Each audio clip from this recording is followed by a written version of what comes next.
இன்றே டவுன்லோட் செய்து உங்கள் ஃபேவரட் ஷோக்களை என்ஜாய் பண்ணுங்க. நான் அவங்க மேல அளவு கடந்த பாசமும் மரியாதையும் வச்சிருக்கேன். அதனாலதான் இத்தனை நாளா நம்ம விஷயத்தை பத்தி அவங்க கிட்ட சொல்ல முடியாம தவிச்சேன். இருந்தாலும் நிச்சயம் முடிஞ்சு எப்படியாவது அவங்களுக்கு சொல்லி புரிய வைக்கலாம்னு நினைச்சேன்.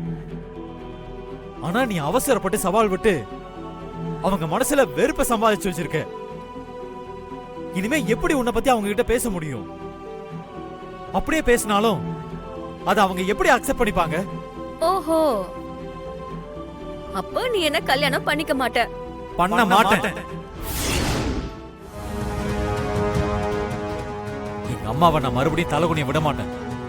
உங்க அம்மாவை கேட்ட என்ன காதலிச்ச? உங்க அம்மாவை கேட்ட என் கூட ஊரு சுத்தின?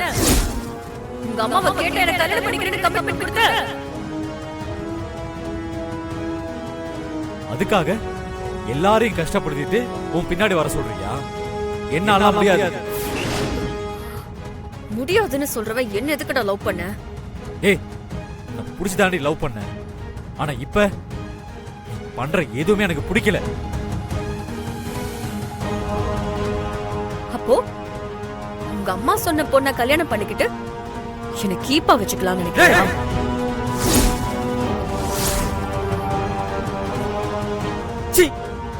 திருத்தவே முடியாது.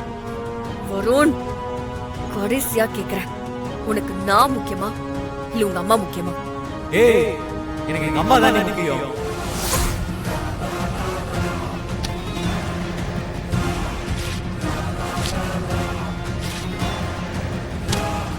நாளைக்கு நம்ம கடைய திறக்க போறோம்ல, அத திறக்க விடாம பண்ணணும்னா என்னெல்லாம் பண்ணலாம்? என்ன ஆச்சுமா? ஏதாவது பிரச்சனையா? அதெல்லாம் ஒண்ணும் இல்லப்பா. அப்புறம் ஏமா இப்படி திடீர்னு கேக்குறீங்க? சும்மா சொல்ல.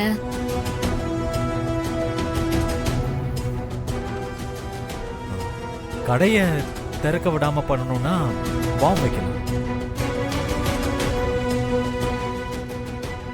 இல்ல, அதுக்கு வாய்ப்பு இல்ல. கடை ஊருக்கு சென்டர்ல இருக்கு. கண்டிப்பா பெரிய பிரச்சனையாகும் நம்மளுக்கு தெரியும். வேற வேற என்ன? கார்ப்பரேஷன்ல இருந்து இந்த கடை இங்க நடத்துறதுக்கு லீகலி பெர்மிஷன் இல்லைன்னு சொல்லலாம். அதுவும் இருக்காது. லீகலி நம்ம கிட்ட எல்லா பெர்மிஷனும் இருக்கும்னு தெரியும்.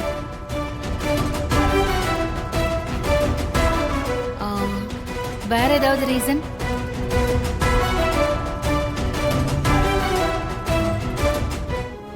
இல்ல, கடவாசல்ல போராட்டம், மறியல், தீ வைக்கிறது, இது ஏதாவது? கண்டிப்பா இதெல்லாம் இருக்காது. சிலை நம்ம கிட்ட தான் இருக்கு மேடம். சிலைய நான் சொன்ன குளத்துல தூக்கி வீசிட்டு வந்துருங்க. அப்புறம் யாராலையும் கண்டுபிடிக்கவே முடியாது. Okay madam. டேய் வண்டி ஏறா. சரிண்ணே வாங்கடா.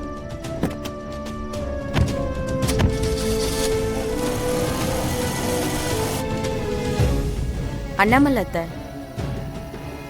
அன்னைக்கு அத்தனை பேர் முன்னாடி என்ன அவமானப்படுத்தினீங்கல்ல, நாளைக்கு மொத்த குடும்பமும் அசிங்கப்பட்டு நிக்க போறீங்க. எல்லாரும் என்கிட்ட வந்து கெஞ்ச போறீங்க.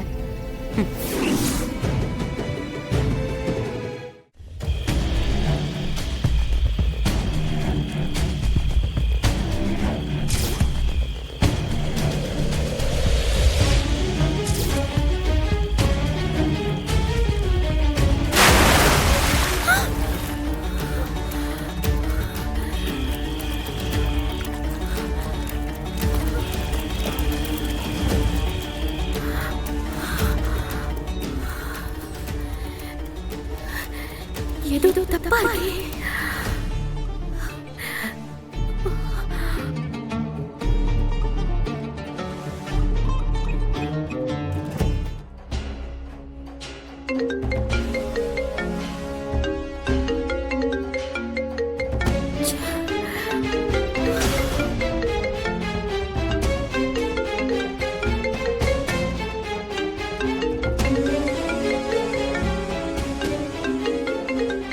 என்ன இந்த நேரத்தில் கால் பண்றாங்க?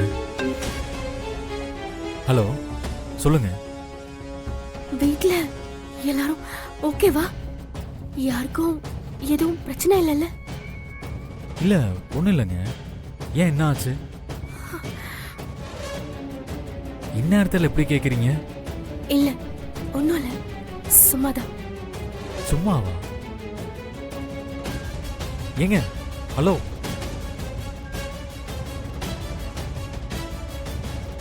இவங்க ஏன் இப்ப ஃபோன் பண்ணாங்க?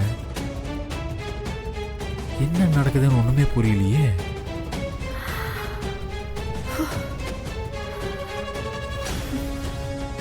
எனக்கு என்னமோ சரியா படல. காலையில கிளம்பி சீக்கிரம் போகணும். அம்மன் சிலை இன்னும் வரல சார். என்ன சொல்றீங்க? அதுக்கெல்லாம் வாய்ப்பே இல்லை. நேற்று நைட்டே அம்மன் சிலை எடுத்துட்டு கிளம்பி வந்துட்டாங்க. இந்நேரத்துக்கு கண்டிப்பா வந்திருக்கணுமே. அதான் தெரியல தம்பி. வாங்க நீங்களே வந்து பாருங்க. வாங்க வாங்க.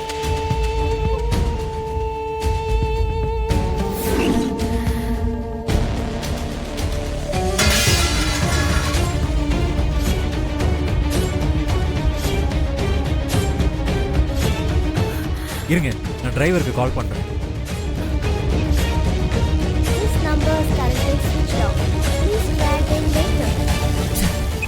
என்னாச்சுங்க? டிரைவரோட நம்பர் சுவிட்ச் ஆஃப்னு வருது. நைட்டே கிளம்பிட்டேன்னு சொன்னாங்க, இப்ப வரைக்கும் வரல. வழியில என்ன ஆச்சுன்னு தெரியலையே.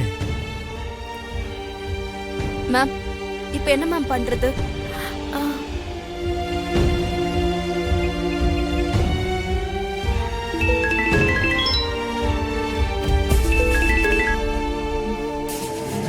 சொல்லு வருண், எங்க இருக்கீங்க? கடைக்கு போயிட்டீங்களா? அம்மா, அம்மன் சிலை இன்னும் வரலம்மா. என்ன என்ன சொல்ற? ஆமாம்மா, நைட்டு சிலை எடுத்துட்டு கிளம்பினவங்க இன்னும் வரல. டிரைவருக்கு ஃபோன் பண்ணி பார்த்தா சுவிட்ச் ஆஃப்னு வருது. ஐயோ, எனக்கே என்ன பண்றதுன்னு ஒன்றும் புரியலம்மா. ஹலோ அம்மா.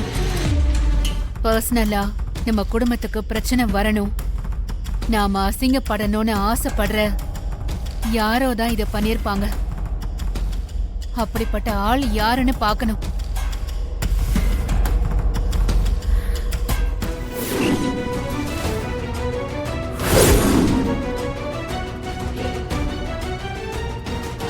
அம்மா, டைம் ஆயிட்டே இருக்கு. இதை யார் பண்ணிருப்பாங்கன்னு யோசிக்கிறத விட முதல்ல சிலை எங்க இருக்கு, எப்படி கண்டுபிடிக்கலாம்னு யோசிக்கலாமா? அது எப்படி முடியும்? சில திருச்சியில இருந்து நேத்து நைட்டு கிளம்பியாச்சு. 3 மணிக்கெல்லாம் செங்கல்பட்டு டோல்கேட்டை தாண்டிடுச்சு. ஆனா அதுக்கப்புறம் போரூர் டோல்கேட்டுக்கு வண்டி வரவே இல்லை.